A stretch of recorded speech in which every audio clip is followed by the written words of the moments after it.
Yeah. Okay, guys. 27 seconds. 27 seconds, everybody. Please start finishing your sentences, everybody.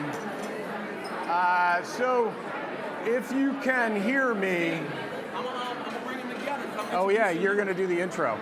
So, ladies and gentlemen, Jamil Alexander.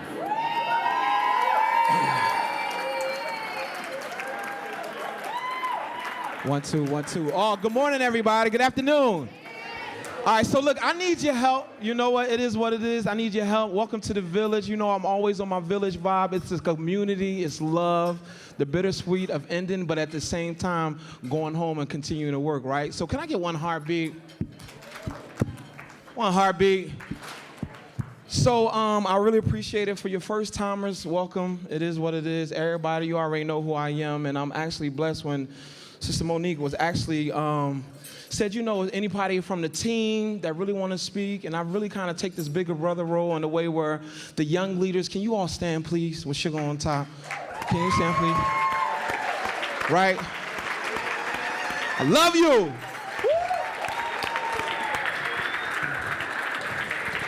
So I wanna share something with you all in a way where just one of those surreal moments, and as much as I wanted to kind of, you know, write some things down, because I know Aspen really challenges me mentally and intellectually, right? I come to these things and I learn and I go back and kind of make things happen on the home front as a community organizer. But yesterday we were leaving out for the site leads, and one of the brothers was like, yo, Mill, don't you think you're a little old to be at the table now? Right? So, you know what? I just looked at him like, yo, bro, don't do me like that, man. So it was one of those surreal moments in a way where, as much as young people, we always talk about how the old heads push us out. I want to make sure we don't flip it in a way where let's continue to embrace and learn from each other, because when it's all said and done, Broderick, Patrick, Big Brother Steve, I've always been taking notes from them. When I was in New York, right? And I might have never met him one-on-one. When I was in New York and the Obama was kicking off the alliance, Brother Steve was the one like, yo, Mills, can you be on the ground in New York? So for me to be here and kind of sharing this experience, like, it's a lot going on, because when it's all said and done, I really want to bring to the fact that as these other young brothers and sisters that come up, do you realize what's going on with these self-inflicted wounds, these suicides? Some of these young activists that are coming to the forefront is heavy on their heart. To whom much is required, much is given. To whom much is given, much is required. So as I continue to move and transition, we already know the laborers are few. The harvest is plentiful. So as I transition and all my other brothers and sisters come through, whether it be through OYU, OYIF, OYN, making sure we're going to challenge this administration to bring this money back and keep moving forward, I really appreciate you all. Thank you, Brother Steve. Thank you, Jamil.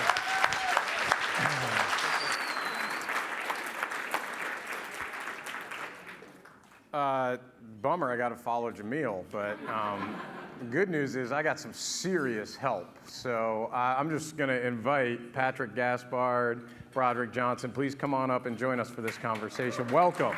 Welcome. Thank you, Big Brother Steve. Let's not do birth dates while we're up here. No, it's a hip-hop thing, man. Oh, yeah. All right. As long as it's not an age thing, it's all right.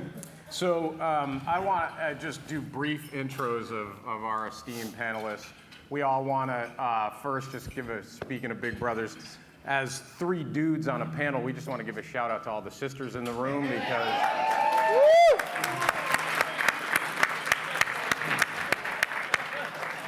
we will not be doing too many three dudes on a panel around here. You know, it is rare that kind of gender imbalance slips through the cracks of the Monique Miles and Sherry Brady's and Yelena Nimoy's of the world. But we're going to represent, right, you guys? So their bios are on page 27. I'm going to name the page because, wow. We have two gentlemen who have been in the struggle for equity and justice for quite some time, working at the highest levels but never forgetting where they came from in the work. And so it's a real privilege. So I'll just give you the super short Reader's Digest version. Patrick Gaspard joins us from Open Society Foundation, Soros Foundation, where he's vice president and leads much of the policy work there. Immediately prior to that, and you'll see in the bio, he was the ambassador to South Africa. And he's done a lot of work in both the Obama administration, at some points at the DNC, et cetera. Is that fair? That's fair. All right. Broderick Johnson is, I think we can call him one of those tri-sector, triathletes. What was that? Triathlete. Yeah, triathlete. Was triathlete. All right, you were actually No, but we could say that. All right. Okay. He runs a serious mile. I'll get that for you later. But Broderick joins us now back in the private sector, but also, 2 months ago, accepted, I guess when the president asks, when President Obama asks, you say yes. So Broderick also is currently relatively new chair of my Brother's Keeper Alliance, which many of y'all are partnering with MBK, Challenge Cities on the Ground. Many of you are very connected to the MBK work. So Brod is leading, helping to lead that as chair of that. And his time in the administration, we had the privilege of doing a panel at Aspen Ideas Festival, and I got in a little trouble, so I'll just keep using the introduction. I said, your job is to herd the cabinet secretaries, and Broderick said, I don't think they see it that way, but he managed the cabinet for the president in the Obama administration. So lots of work, lots of stuff to discuss, but we want to really just jump into a conversation. Let me give you the frame. The three of us will have a conversation for 20, 25 minutes max, and then we're going to invite some of our community leaders up to join in this discussion to respond, to share important nuggets. We want to reflect on the conference, but in many ways, these guys just got here. So it's a chance for me to try to create some through line in the discussion. And then we'll lean heavily on our esteemed experts who are going to help reflect on the conference. How has the gathering gone so far? Just yeah. That's right about Aspen 3 years ago. You guys are right at that same applause level. That's pretty powerful. So let me start with Patrick and draw on your experience in South Africa and ask you to do something. So a lot of you all have followed Brian Stevenson's work around justice reform in this country, and Brian Stevenson has a great thing about our culture in the U.S., which is, he says, we do winning really well in this country, but we don't do shame well, is his line. And he points to other countries, almost immediately to South Africa. He talks about how in Germany they want you to see Auschwitz. When you look at South Africa, there was a process for truth and reconciliation. There is a very public awareness of shame, and I promise I'll let Patrick speak. But what Brian essentially says is his belief is that in our country we kind of walk around in a bit of a toxic haze that we all breathe, that toxicity, because we have not come to grips with our own shame of slavery, of Jim Crow, of genocide of Native peoples. And I think it's a powerful lesson that he draws from other places, and especially from Truth and Reconciliation. You were in South Africa recently, huge youth population there. As you think about the work for equity and justice in general, maybe you could help us think about things we could apply from your experience as ambassador to our own country. Maybe we could start there.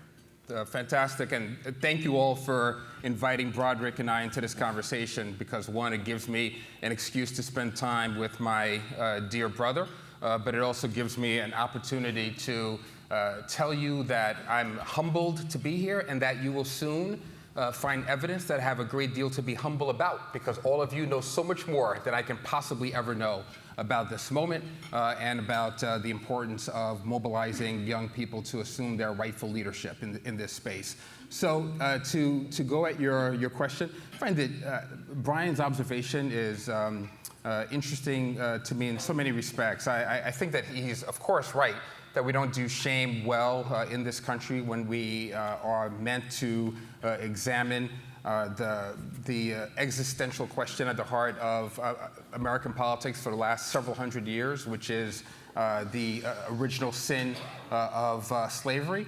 But we also, as Americans, don't do shame well when we consider our place in the world and some of the impact of our decisions around policies, domestic and foreign, and how that influences the arc of billions of other lives on this planet.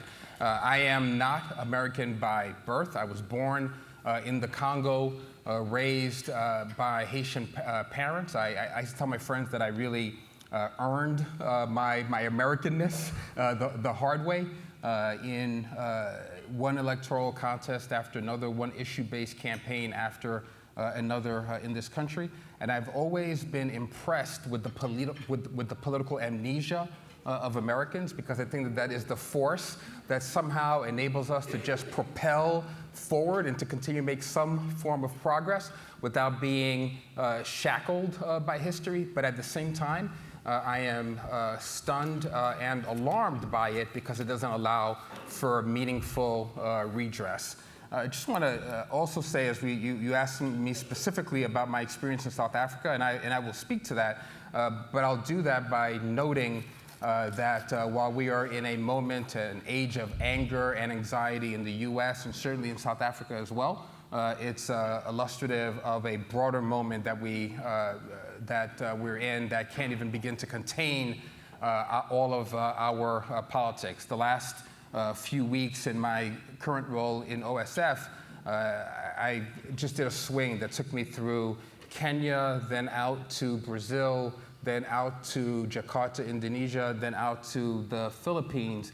And in each space, I saw ways that people were grappling with the tortured legacies of their particular histories, but also being impacted by this moment of anxiety in the US, where we have a president who seems to have no clear ideological center, but is willing to embrace every authoritarian on the planet. And in Kenya, a space where a constitution is being upended for the benefit of just one head of state. Brazil, a country that's racked with a scandal of kleptocracy that's going throughout all of Latin America and causing instability. Out in Jakarta, where I was on the day that a ruling came down from the highest court, condemning the sitting governor to 2 years in prison for blasphemy in a space that seems otherwise open. And finally in the Philippines, and the Philippines are in the headlines here because the president of this country is happy to applaud the extrajudicial killings of the president of the Philippines. So there's all this tumult and anxiety, but I'm encouraged in all of that. I could give you specific examples of the ways in which young people, young leaders are stepping up and are providing new modes of leadership, innovation that's tied to data and metrics and the ability to create real time accountability and to hopefully present a new path forward. South Africa is a place that has always informed my political passions and my activism. Last year, we celebrated the 30th anniversary of an important thing that took place in the United States. It was a moment in 1986 when a Republican-led Congress overrode the veto pen of Ronald Reagan to pass sanctions, and of course, that helped to drive us towards the end of apartheid. I raised that 30th anniversary because there's a way that my friends in America over-romanticize that moment, the moment of Nelson Mandela's election in 1994, and this sense that through the Truth and Reconciliation process, that somehow South Africa has worked its way through considerable challenges. Well, South Africa has a population of about 50 to 52 million, depending, about 52 million people. Of that 52 million, 11 million of them are between the ages of 15 and 24 years old.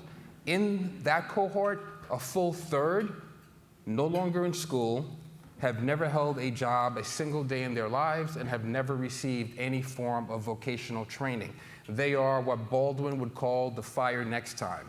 A few weeks ago, there were demonstrations in Pretoria, which is the executive capital of South Africa, and darn near 100,000 people took to the streets to call for reforms in the ANC, reforms in due process, reforms in the creeping kleptocracy there. The vast majority of the 100,000 came from that cohort of young people who really have no meaningful path into the mainstream of the economy in that country. So 30 years ago, while some of us were being arrested in front of the South African embassy, and then when some of us, many of us, most of the world celebrated the rise of Nelson Mandela, something really interesting happened to that movement that I think is instructive for young people in the United States today as you are challenged to meet issues of disparity square on. Because of the considerable resources that came to select parts of the movement, there was a particular emphasis that was put on democratic access to the detriment of a meaningful conversation around inclusion and economic justice, right? So it became this broad liberal agenda around access to the ballot and the strength of participation without a real interrogation of what true participation means. And therefore, several decades later, you have a situation where about 10% of the population in South Africa owns over 75% of the land in the country. And if I walked into the Johannesburg Stock Exchange with any of you right now, you would not believe that you were in a majority black African country. You'd be hard-pressed to believe that. If I took you to a town called Mannenberg, which is about a 20-minute drive away from a town called Stellenbosch, you would run right up against acute despair in one instance and profound opulence in the other. There's an interesting mapping exercise that I went through with some activists in South Africa, with some young activists. I came up from the labor movement, and that's how I first became connected through the Coalition of Black Trade Unionists to the anti-apartheid movement and struggle. When the ANC was contesting for power, one of the important claims that they made was that black people in the country were located far away from the centers of commerce, far away from centers of the economy. There was a spatial architecture that really doubled down on apartheid protocol and apartheid law, and they were determined to overcome that. Slowly, that agenda moved to the periphery, to the absolute periphery of structural, what one thought of as structural progress and meaningful investment in community in South Africa. And I think that it's possibly because of the way the movement was resourced and, in my estimation, watered down. I did this mapping exercise with young South African academics, and they discovered that the way the ANC built government housing post-apartheid actually moved black people further away from the centers of the economy than they had been during the height of apartheid. They also, through another program that we were fortunate enough to invest in, they also recognized that when it came to questions of equal access to justice, that there were provisions that existed at the provincial level in South Africa that still were governed and informed by apartheid instincts, and that had never been meaningfully reformed. We're all aware of the Truth and Reconciliation Commission that was chaired by our great hero, Desmond Tutu, and there are some young South Africans who will tell you that there was hardly any truth, and yet we were all compelled to reconcile irrespective of that. So I think that in this moment, when we have profound dislocations in the opportunity for economic advancement for young people of color in the United States, I think that there are some lessons that we should work hard to overlearn from that experience, and to really focus on what the agency of young people is in debate, in contest on the ground, in organizing, and as donors, foundations, philanthropy, we ought to consider the ways in which our investments can overwhelm sometimes and color agenda because of the kind of bets that we're placing.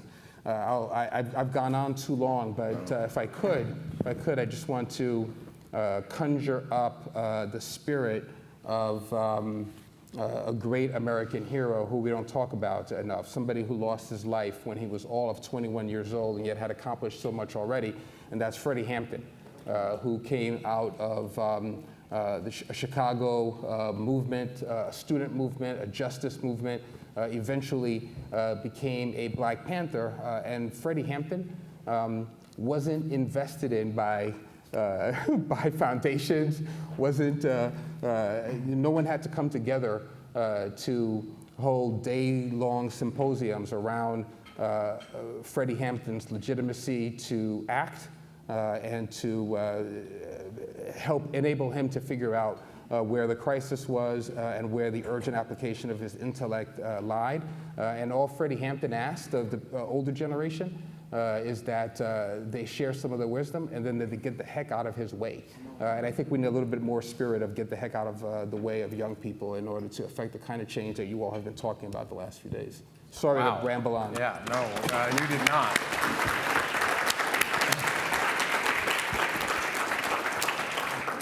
So that was so multi-layered and so deep on so many levels that a shallow guy like this cannot do justice. But I want to just ask you all, did you hear so many pieces of what Marshall Ganz talked about this morning in some of that global narrative that we just heard about? I mean, from the structural and the distinction between structural and systemic racism, but also about power, about his definitions that he threw out, which we're going to get as much of that Marshall language as we can. But you just provided a very good global connect to the very deep conversation we've been having here, and I can't thank you enough. I do think we should, I mean, some of what you said was there's a rise in kleptocracy, and I think we need to look at our own current context to think about what it means to move from plutocracy to kleptocracy, those kinds of questions that you raise. I'm not going to put words in your voice, but also Marshall Ganz gave us the definition, the history of the word boycott, and in a way, your reference to the sanctions is a through line. So I appreciate connects that you made that you didn't know you made, and thank you for that. Broderick, bring us back, take us from the global to the local. Maybe start, if you want to respond and pick up where Patrick left. But I think one of the great things about you is, you're a Baltimore guy, and I think you're very proud of that. You would not ever lose that allegiance. And so maybe you can bring it all the way home and connect dots for us on your own work. Are there other Baltimore people in the room? There we go. All right. I was looking for an applause line there. Maybe if I say Ann Arbor, there might be more applause. See, there you go. It's kind of predictable. What can you say? We don't have time for Jim Harbaugh, okay? We just got All right. We'll do that in another session. So I echo, though, I want to start by saying it's so great to be here. Steve, thank you, and Melody, and other folks for the invitation to be here, but to be here with Patrick Gaspard, we don't get a chance to see each other or talk anywhere near as much as we used to and as much as we need to. So Thanks for bringing us here. You bet. And a shout out to MBK Boston. When you look at the MBK programs in communities around the country, Boston is one of the greatest examples. And what Mayor Walsh and his team are doing here in Boston is exemplary. So it is fantastic to be here. And we should all applaud MBK Boston. So yes, as Patrick was talking, I was thinking about my hometown, actually, Baltimore. I was there last week for the Preakness. Mm-hmm. And I hadn't been to the Preakness until last year, my entire life, even though I went to elementary school not too far from there. And it was great, and it was festive, and it was a lot of fun, and I didn't win any money, but I almost won a lot of money to pay at least a month's tuition for next year. But honestly, what was so striking was how Baltimore, from an economic and racial standpoint, is as divided today as it was when I was a kid growing up there. And it's heartbreaking and it's stark, right? You're inside the Preakness facilities, the grounds, and right on the other side of the fence, you continue to see abject poverty and kind of the fencing off of people from each other.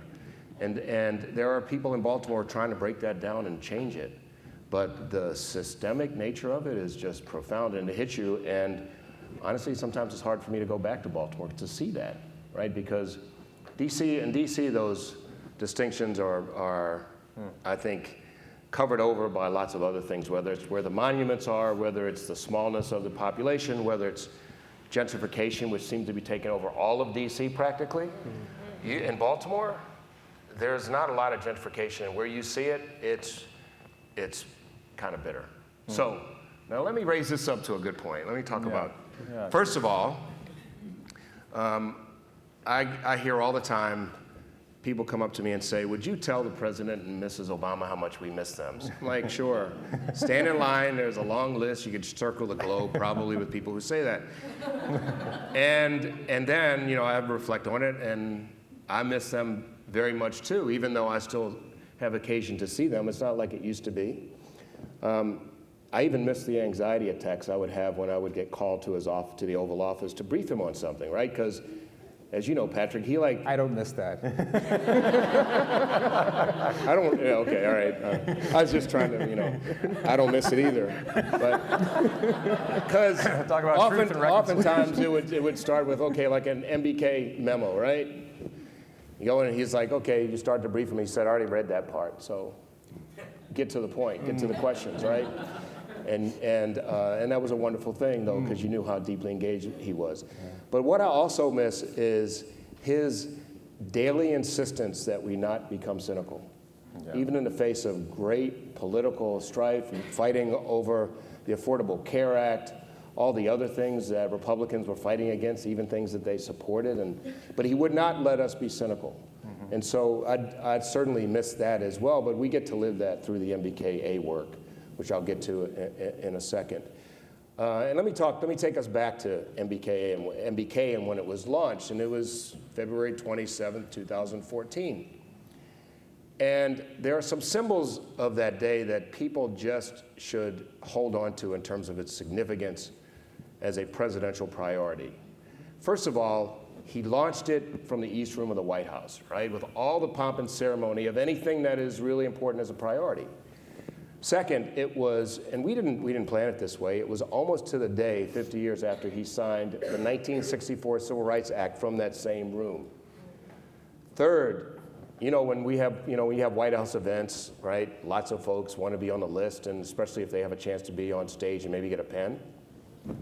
Look at the people who were behind him that day. There were boys and young men of color from DC and Chicago, right? And they were on stage with him, and he insisted on that.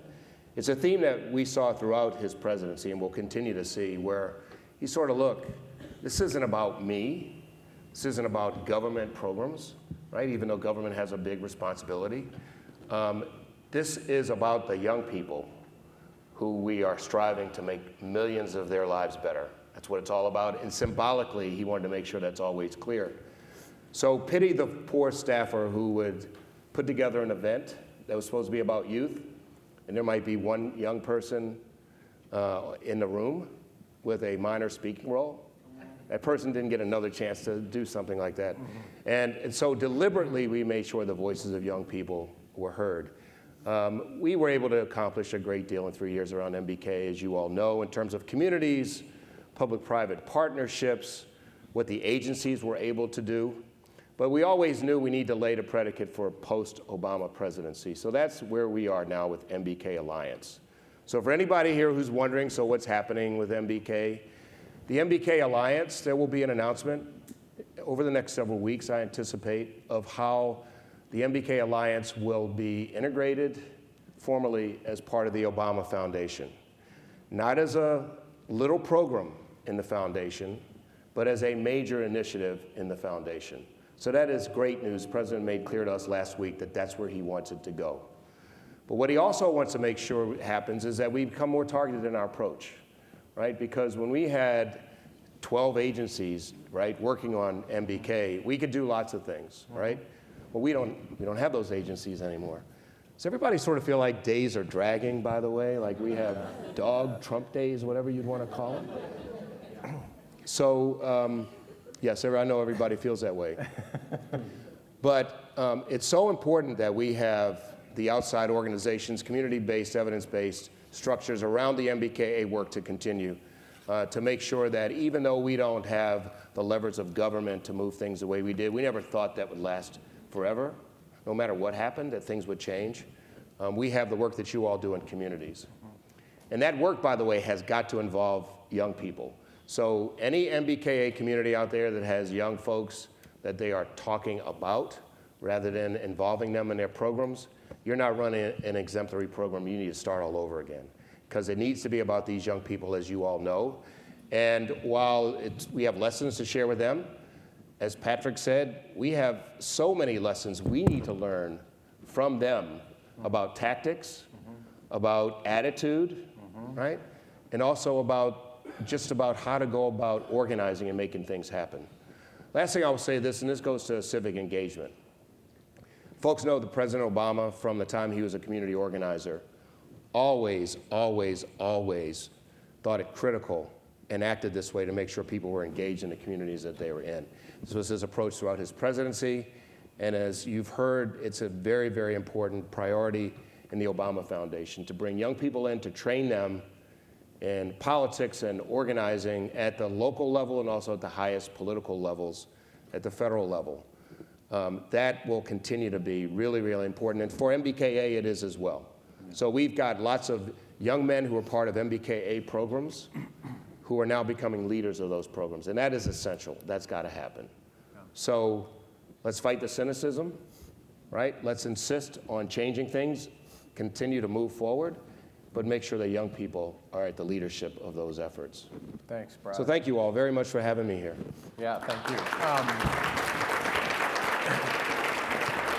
In a minute, in 2 minutes, we're going to open it up and ask our three esteemed respondents to join us in the conversation. But just a couple of through lines, Brad. One is Mayor Walsh spoke to this group yesterday, along with an amazing group of system leaders and our local partners who have been plugging away at addressing inequity for young people in Boston for a long time. People like Neil over here who really have built the civic infrastructure for better opportunity, better outcomes. And the mayor referenced the MBK work, so you triggered that as a through line from our meeting this week. I also heard you kind of say, as you were contrasting Baltimore, that in some ways it ain't that different from what we see in South Africa. And even just the idea that unintentional consequences, people being moved away from centers of commerce and opportunity. I know there's a lot more we could unpack around that learning, but it's at least worth naming that, this is a global challenge that you are all on the front lines of. But I wanted to ask you guys with the last question for you all, and then we'll ask these guys to come up, is, we started with Hillary Pennington and Deval Patrick opening plenary, and there was a lot of the young leaders in the room really asked them about, how should we be hopeful? And Deval Patrick said, You cannot make change without hope. That was his message. Marshall Ganz this morning kind of added to that by saying that change happens at the intersection of criticism, of a clear critique that you want to change something, and hope.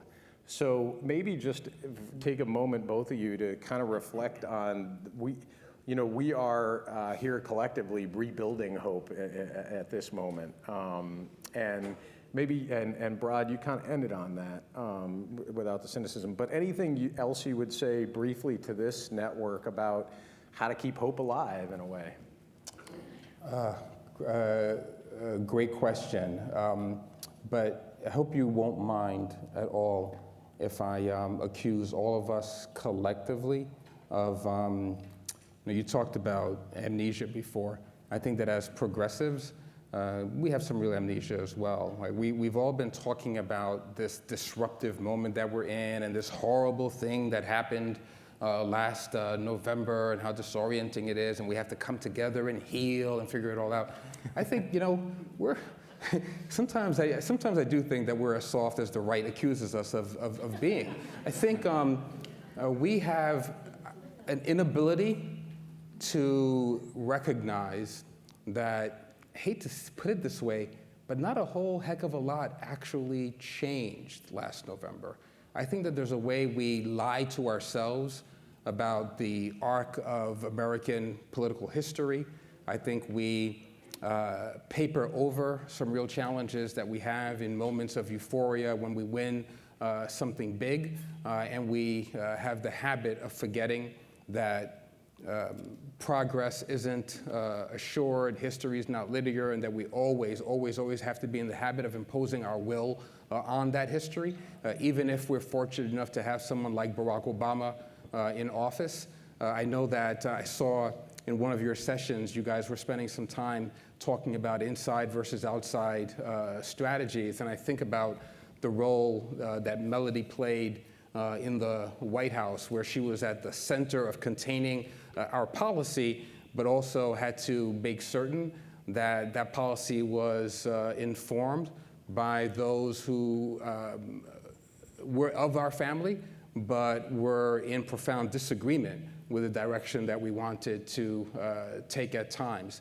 I think if I can just, I'll talk about hope, but I think hope should not be absent real historic context. We like to think that the man who I will not name, because it's like saying Voldemort out loud, but we like to think that the head of state in the country right now represents a radical shift, when truth be told, despite the fact that we like to all parse elections and parse certain constituencies in the election, there isn't a single time since the election of Lyndon Johnson in 1964 that the majority of white people in America have done anything but support the Republican nominee, irrespective of who that person was. That's really important to recognize. Not even Bubba got the Bubba vote, right? So we should appreciate that. And we should also stop and remind ourselves that despite how incongruent this might feel, and despite how crass and coarse our current politics might seem to be sometimes, I can well recall being a young person in 1980 when a guy named Ronald Reagan launched his campaign for the presidency from a town called Philadelphia, Mississippi, and he went there to talk about states' rights. Why did he do that? In the place where Schroeder, Goodman, and Cheney had been slain? What was the signal that he was sending in that moment? And what does that say about all of American politics that precedes him and that has continued since then? I think we don't ask ourselves the question in the right ways. Instead, we're more interested in talking about how we have failed to talk to rural America and failed to incorporate their economic interests. Even when the economy has been booming in rural America, they still voted a particular way. So let's be clear about that. So I just wanted to just make sure that as we talk about hope and we talk about the despair in the moment, that we center it not in November of last year, but over the last 500 Novembers in America and the world. And I'll also say that right now I take my strength and my hopefulness from action. It's thrilling when you're in London, England, and you see dozens of young people, all white, who are coming out in protest, in solidarity with an action that originates from the Black Lives Matter movement in the United States.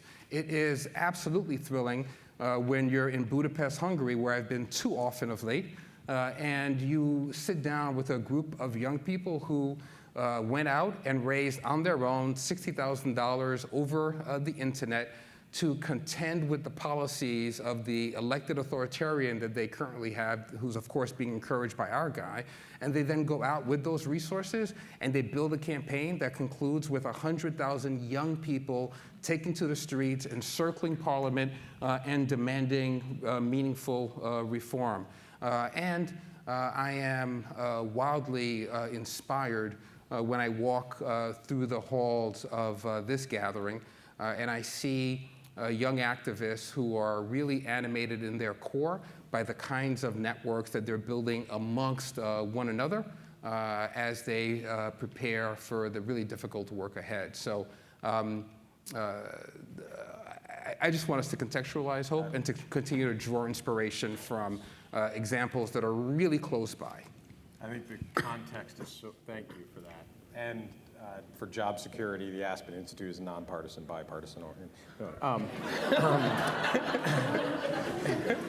If the folks filming this can clip that and put it on the front end and the back end of this would be good. I recognize this is a nonpartisan, non-political event. I can say that again. I didn't advocate for. It was all good. It was all good. Brad, do you want to pick up on that, and then we're going to transition to our fellow panelists? It's all good. Yeah, I'll try not to be partisan, please. Context.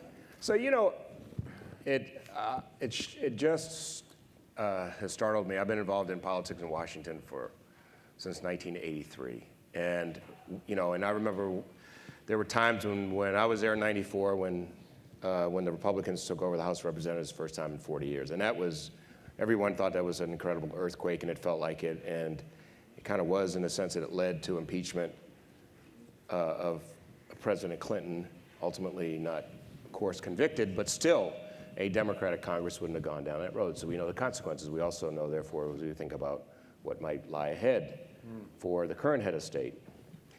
Nevertheless, sitting in the White House toward the end with a Supreme Court vacancy, and realizing that the leaders, Republican leaders in Congress, especially the Senate being the only relevant one, just weren't going to give this. It just was not going to happen that there'd be a vote. That just that's as bad as anything I've seen. And so we have to understand that in terms of how far some folks are willing to manipulate the system in order to prevent progress or to get done what they need to get done.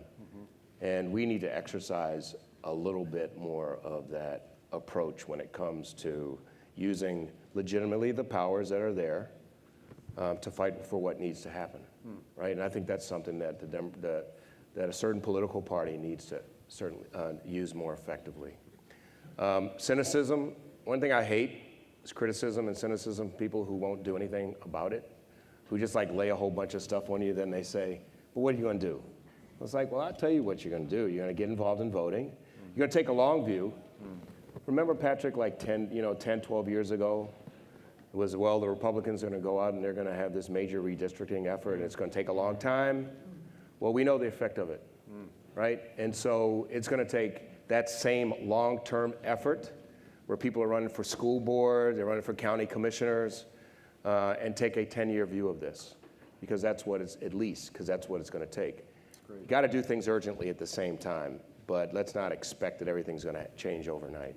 Yeah, let me ask our fellow panelists to come on up who are going to join us, and we'll just add a couple chairs. I'll do Oprah and stand. And while we do that, two things. Thank you, Rod, for that. Absolutely nonpartisan commentary. You want me to say it again? No, I'm done. No, it was great. It was great. And I'm only kidding. We got to speak truth to power all the time. So while we transition, I just want to thank Artists for Humanity for helping us create some art together here. And thank you all for the work on this. It'll be in my living room. You're welcome to come over and, no, I'm just kidding. Do you want me here? Yeah, please join us. I do want to say that is another through line from this gathering, which is there's a lot more talk about engaging in the political process, that you can't do this work isolated from politics and from electoral processes. There's been some conversation about the structural issues in our democracy, which I know OSF works a lot on, and how if you're losing on redistricting, on money in politics, then you're losing on housing, opportunity youth, all the issues you might care about. And so I think that was a thread with some of our folks and people like Opportunity Youth United, who are very clearly saying, we're going to do GOTV work, get out the vote work, as a part of our mission going forward. And collectively, I think we all feel that. I just want to ask you guys to react and share. We don't have to go in a particular order. Everybody here knows you, but Ruth Barajas from Cali, Marty from Maine.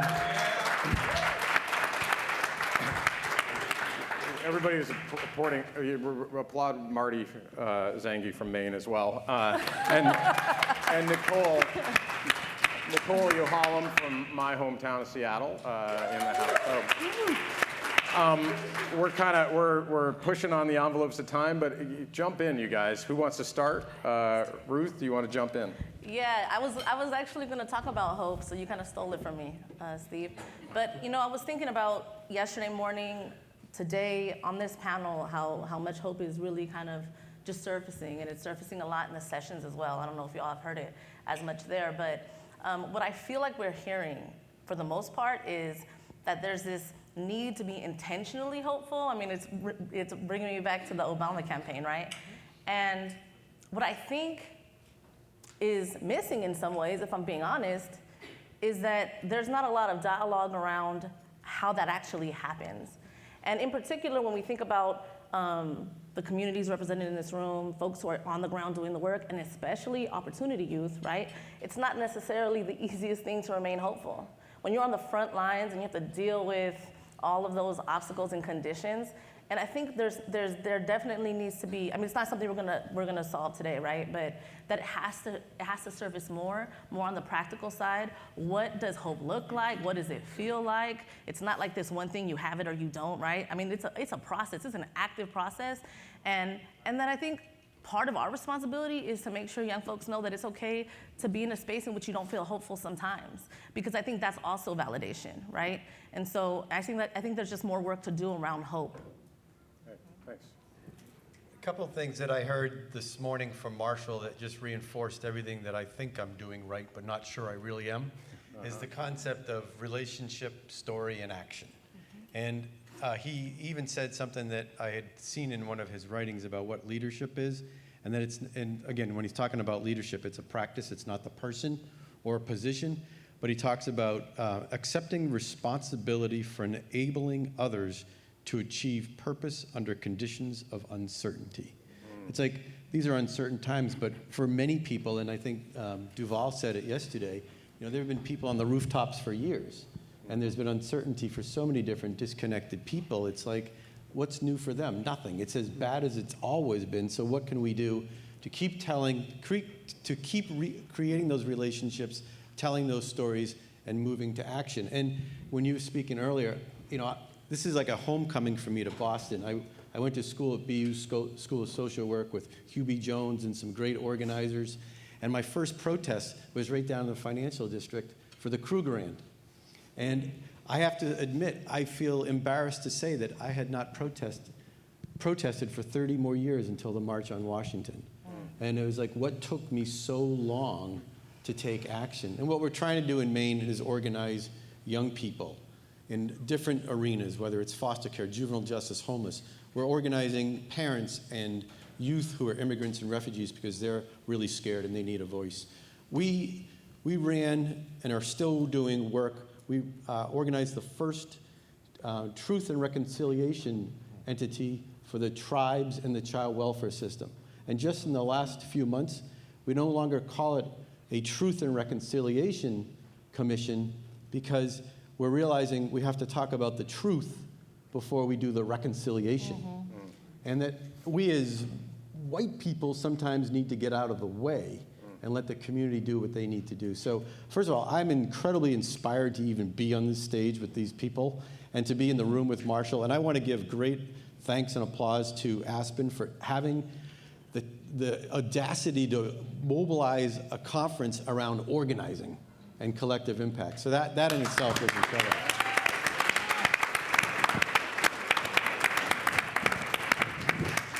Patrick, you may just want to share that you have a Marshall history and it's around narrative. Marshall's a brother. So I believe profoundly that storytelling is a mode of activism. And I worked with Marshall to incorporate that in some electoral organizing for a guy named Howard Dean back in 2004. So Marshall and I, through electoral work and through the union-based organizing that I've done, have always worked to try to lift up a story and to have story anchor policy as well. And that's been important for me in electoral politics and in the work that I did trying to give voice to domestic workers, to home health aides, nurses. So I love me some Marshall. All right. I want to add a state level kind of conversation, because I think I'm a little worried. I'm very proud to live in a state that has been standing up to the administration in some very important ways in Washington State. On the other hand,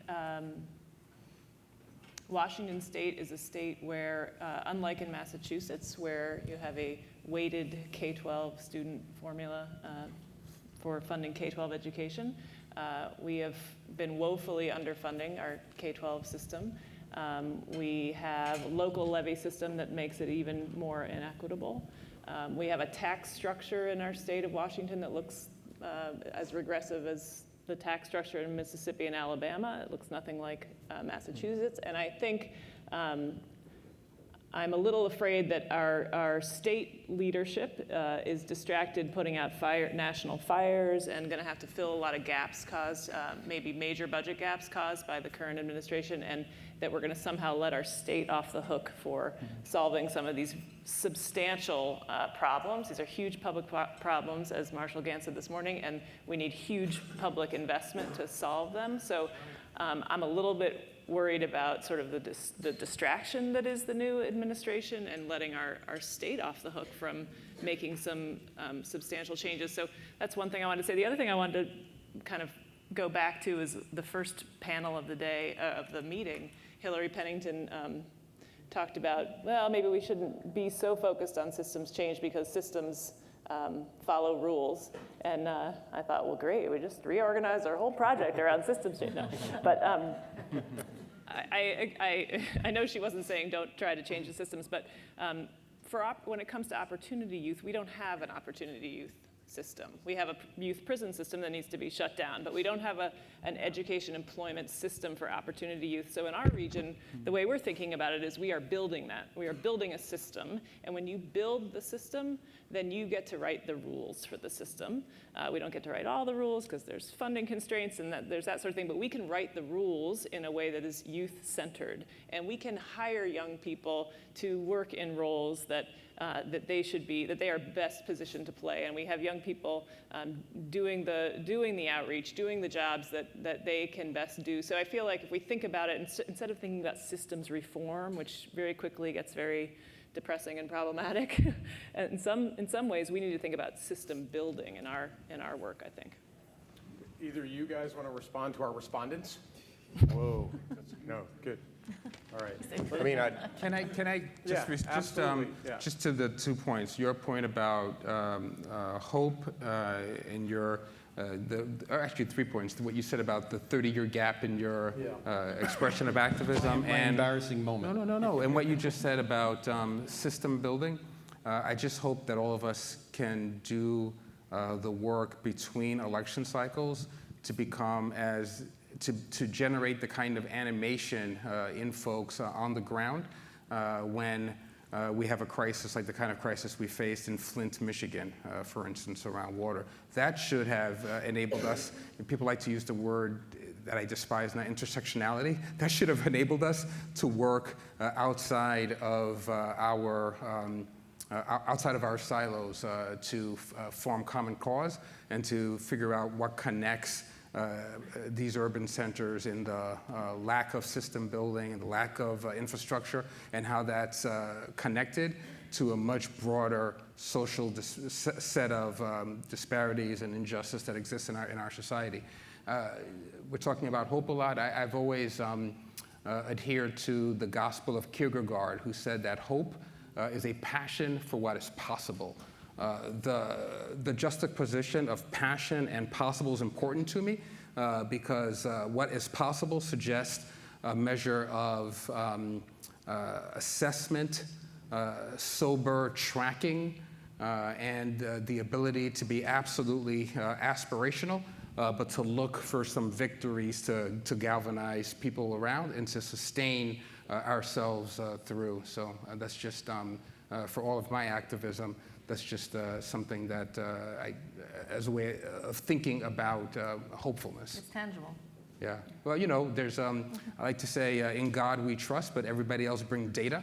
So as we think about this moment and what we're asking of young people, we just need to make certain that there's a particular kind of specificity and a rigor to it. I'd like to say this, though, in response to Patrick. Patrick, I was a philosophy major, and I don't remember Kierkegaard saying that. But that's because, I don't know, maybe I wasn't there that day. Go ahead, Rod. I should go back and read it. I do worry about the loss of hope among millions of young people because, without question, President and Mrs. Obama made many people in incredibly difficult circumstances feel quite hopeful at times when things hadn't necessarily changed for them, but they felt like they had somebody on their side. You take those leaders out of the equation for folks who would just rely on that to get through the day. Mm-hmm. And I just wonder then what's going to happen. And that's, well, I don't wonder. We know what would happen if we don't do something to give them more tangible reasons to be hopeful, because the slogan is a lot harder to sustain. Yeah. Just a couple of other dots to connect to the whole conference. One is that Kierkegaard has come up over and over again. Kidding. Thank you for bringing Kierkegaard into the conversation. No, there has been a lot of conversation in and around race and structural racism, institutional racism. That's something this network has sort of taken on head on from the beginning when we first started getting together 4 years ago and doing this work. It is interesting, and I warned Patrick I might ask this question. It's for all of you to think about is your point about President Obama's call for hope and really a momentum around hope that was created there during those campaigns. The Ta-Nehisi Coates piece around My President Was Black, how many of you saw that or read that? If you haven't, check it out in the Atlantic. But the very short synopsis of a 20-page article is, a juxtaposition of Coates and Obama's worldview about white people, in a sense. The Coates worldview is, I grew up very clear, you don't trust white people. Like, that was what I grew up with. And the Obama grew up in a very trusting space with white grandparents and a white mother who all loved him unconditionally. And then in Hawaii, where you had a very accepting, culturally unique context. And because of that undying belief in the goodness of white people, that was the only way that Barack Hussein Obama could get elected in this country, that he had to express sincere belief in the goodness in white people. And somewhat sadly, Coates kind of leads you to, and then you saw this election. And in a way, what he's saying is, and so my worldview might be, right about white. And that's way too black and white, pardon the now I really messed this up. But it's way too simplified. But I would just ask you guys to think about, like Marty's point, like white people need to get out of the way. How do we think about race here? I heard you almost say, like, yeah, in South Africa, they thought they were in a post-racial society after, Mandela, in the same way there was that kind of baloney narrative in this country. How do we think now about racial equity and justice, and how do we think about equity and justice more broadly right now? Any thoughts? Wow, how to address that in the few minutes that we have here? That's like the PhD thesis that we'll be working on someday. Look, first let me just say, my president is still black. I'm just say that first of all.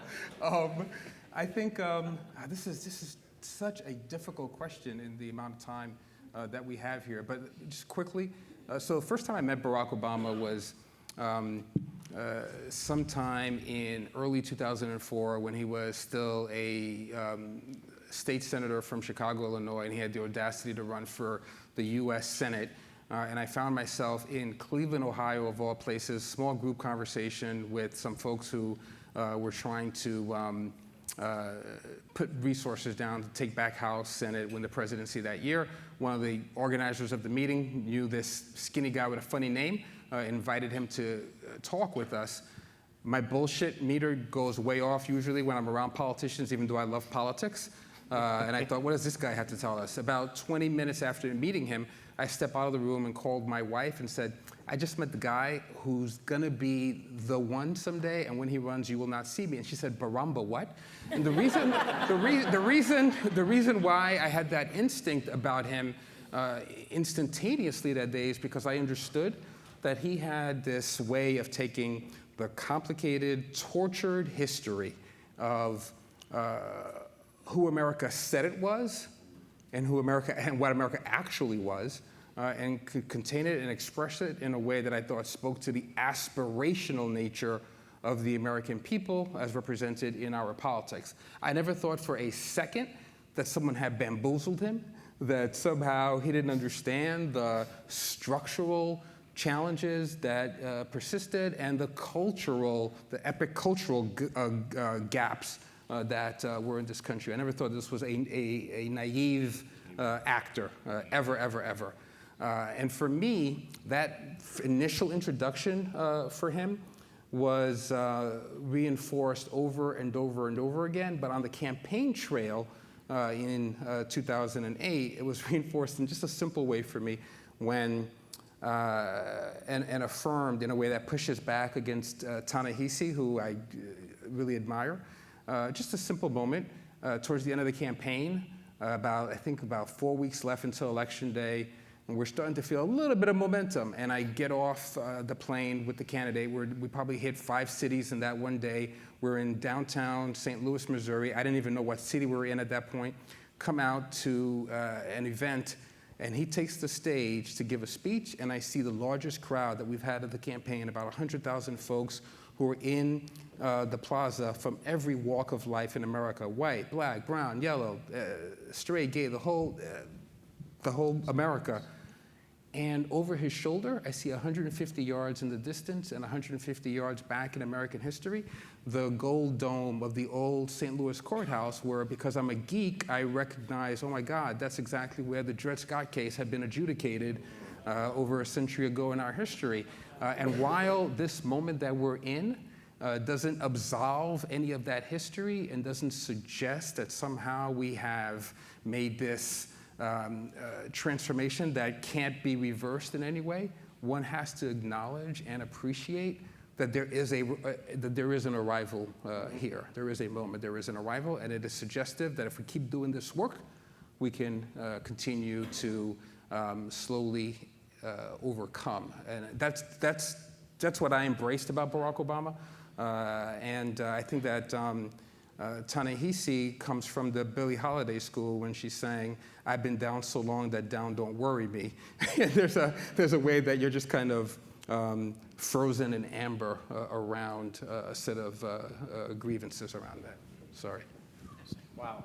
Let's go to Q&A. We're going to start with the 3 young leaders who have been asked to share reflections and and jump in, and we can start with Shani.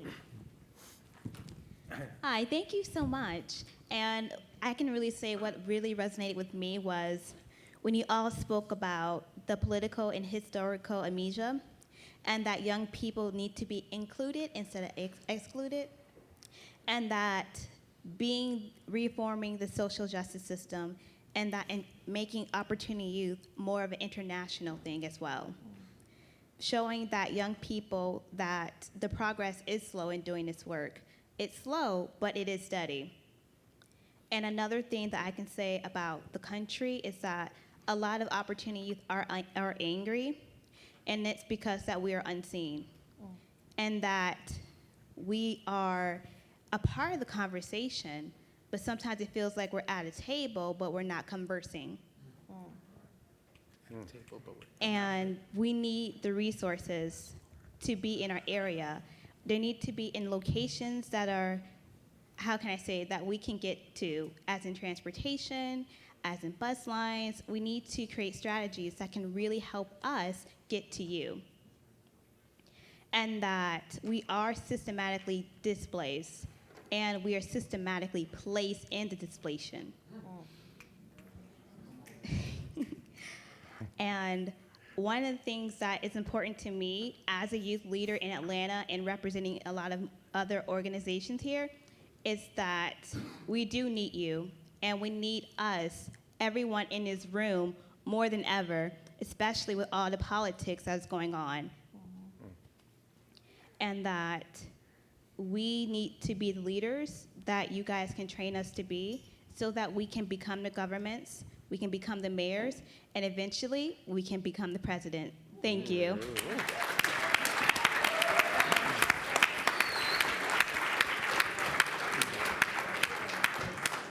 Why don't we go to all 3 points and questions from our respondents to the respondents and the panelists, and then the panelists and the respondents can respond to the respondents if they want.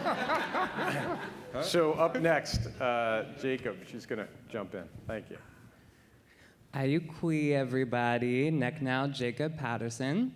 So I've just greeted you in the Yurok language, which is one of the tribes that my community inhabits, their land that they have co-opted. So I want to first start off by saying thank you to all of the panelists here tonight for such an inspiring conversation.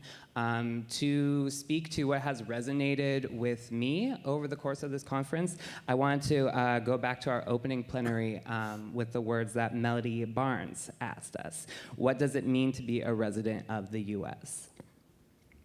So that really got me thinking, right? And just like the panelists have been speaking here tonight, the oppression, the systemic oppression that has always been in this country, the presidential election was just sort of a nod to it, right?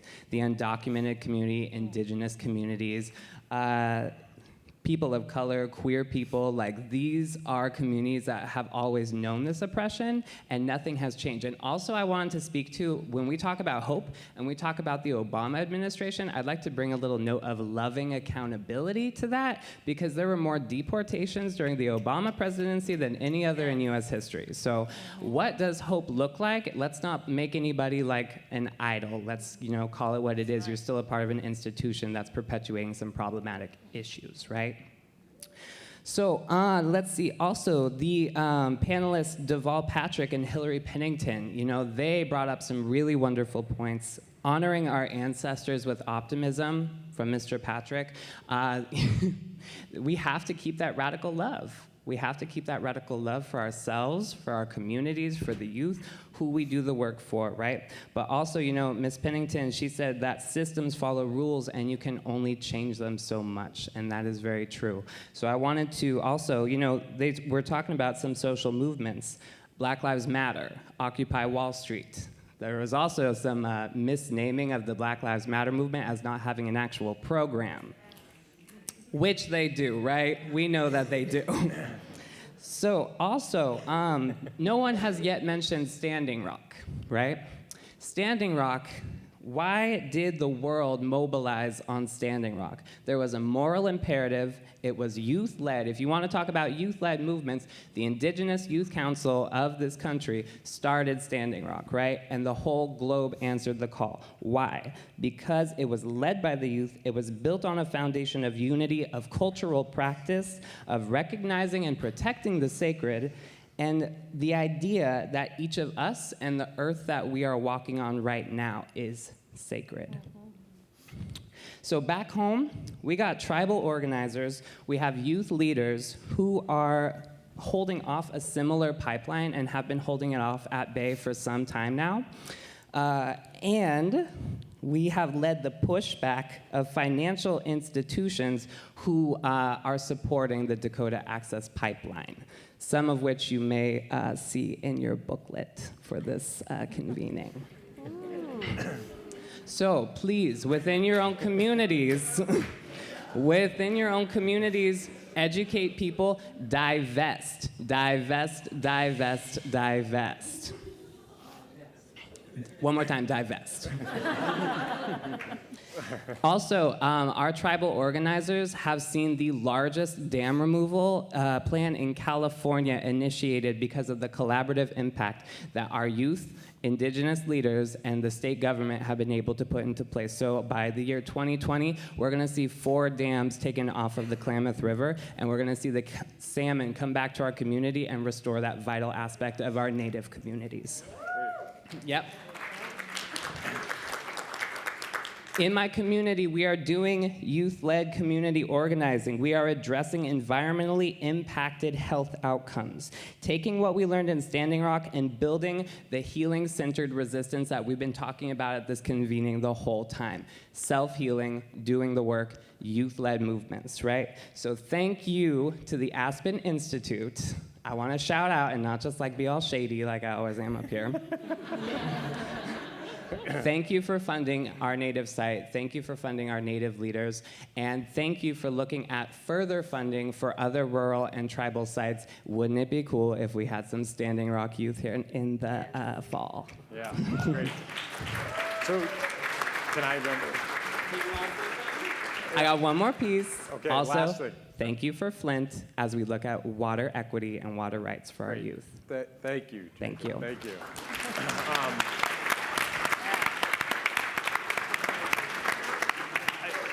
A lot of you missed it, but we did, just as a through line, in the funder roundtable on the power of youth-led change that was before the convening started, we actually had a young organizer from Standing Rock here in Boston. He left, but we stand with you on that.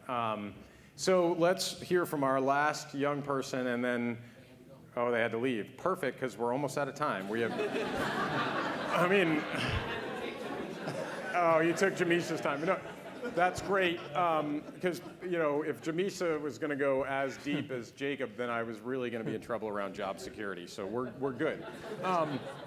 Let me ask you guys to just close with what resonates with you, what you've heard from the young leaders, what you've heard from each other, what you've experienced at this gathering so far, and then we'll take it home, and we'll see everybody in Aspen in October. Yeah. Yes. I just got to acknowledge you, Jacob. Jacob?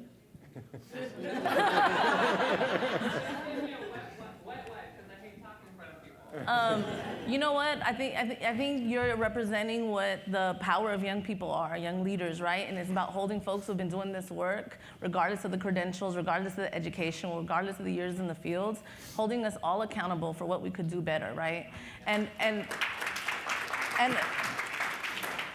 you know, I'm like the biggest fan of youth leadership because I started at 16 years old as a youth leader, right? So I don't know, I might be, that's my thing. And I think it's really important for folks to continue to hold us responsible and keep us grounded. But it also raises for me this phenomena around allyship. I say that because it's a complex thing, right? The way that we show up as allies. And it's not just for opportunity youth. You know, I'm a documented person. I appreciate you brought up undocumented young people because I'm not sure we talk about that population, that subset of opportunity youth enough, right, in this space. And as a documented person, as somebody who was born in this country, I don't have to wake up in the morning and be fearful of that I'm going to get deported like so many other people and families in this country. And so I need to think about my status and my privilege and how I can show up as an ally to young people or to anybody who's undocumented, right? And I'm from San Francisco, y'all. You know, we're big on the activism. Cali is big on activism, like many of you guys in this room, right? I mean, we have folks, you know, students organizing around ethnic studies, and, you know, we got to give credit where credit's due. You know, there was the student activism in the civil rights movement, and all of that led to like the last 20, 25 years of significant growth in youth development strategies and youth leadership opportunities and youth organizing, right?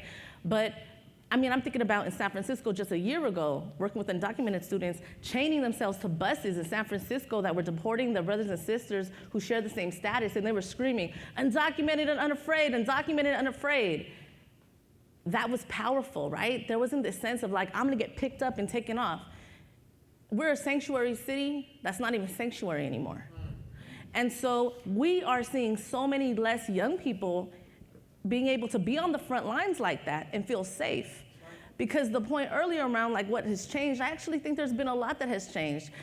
You know, a lot of the youth leaders who have come into their adult space only have known of President Obama. And I got the same critiques.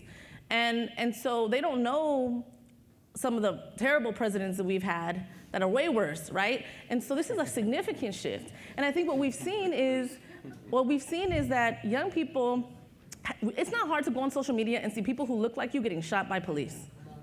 It's not uncommon to see people you know getting deported and never seeing them again, right? It's not uncommon for people to get arrested and then getting shipped off for years, right? But what has shifted in the rhetoric, the narrative on the national level, is that there seems to be this validation around the value of young people as not being worth much, right? And so we need to be thinking about how we show up as allies. I want to be the kind of ally that shows up and is ready to get taken in just so that somebody's undocumented can get away, right? I want to be somebody who has money in the bank, you know, to pay for somebody who gets arrested and needs to get bailed out, right? And I think we are in a time where young people know that their lives are in danger in a way they haven't seen before in their young lives, right? And so we need to think about what we're asking them to do, how vulnerable we're asking them to be, and we need to think about how much we're willing to step up and take off that burden. And it's not to say young people should be silenced. If they want to be on the front line, then they need to be at the front line, and they need to say how we show up as allies. But I think we need to think about how uncomfortable we're willing to be a true ally.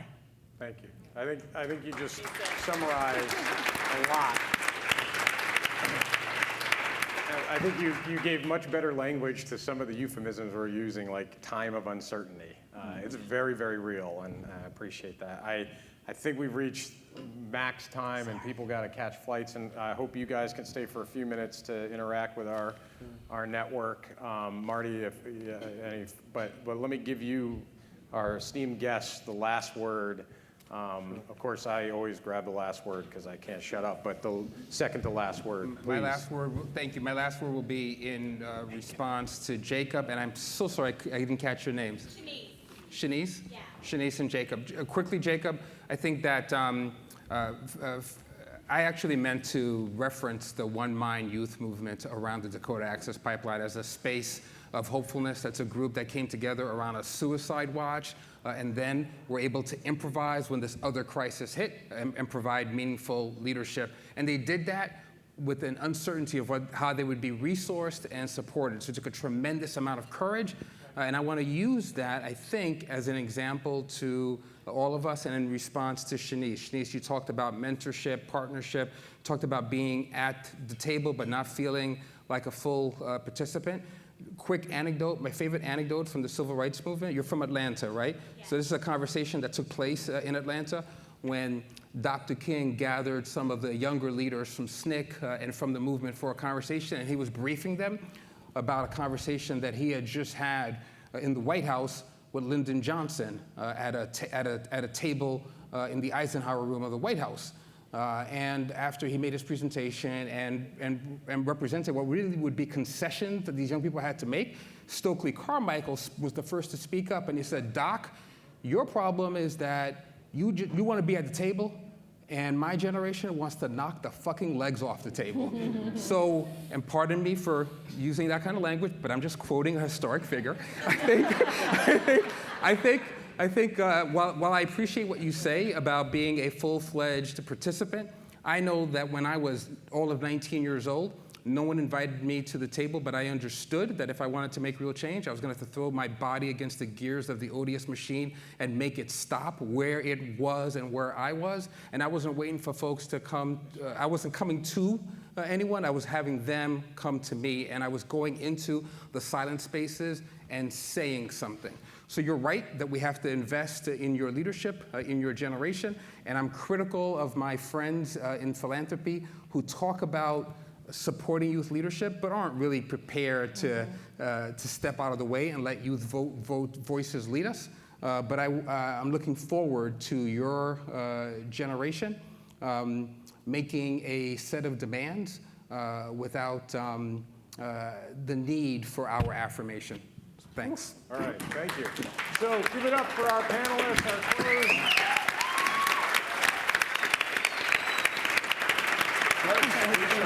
So guys, I'm sorry to both of you. This crowd is really tired of me doing this, but you know there's been a Patrick on every panel. So we had limited edition T-shirts made up that say, "Never doubt that a small group of Patricks can change the world." This is yours. Now, Broderick.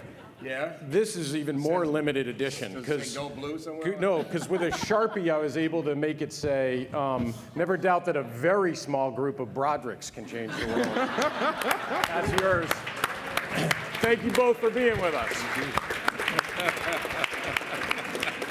Monique, do we need to say anything else? This gathering is adjourned. I hope you'll join us in Aspen in October, and thank you all for the work you're doing out there. Cheers.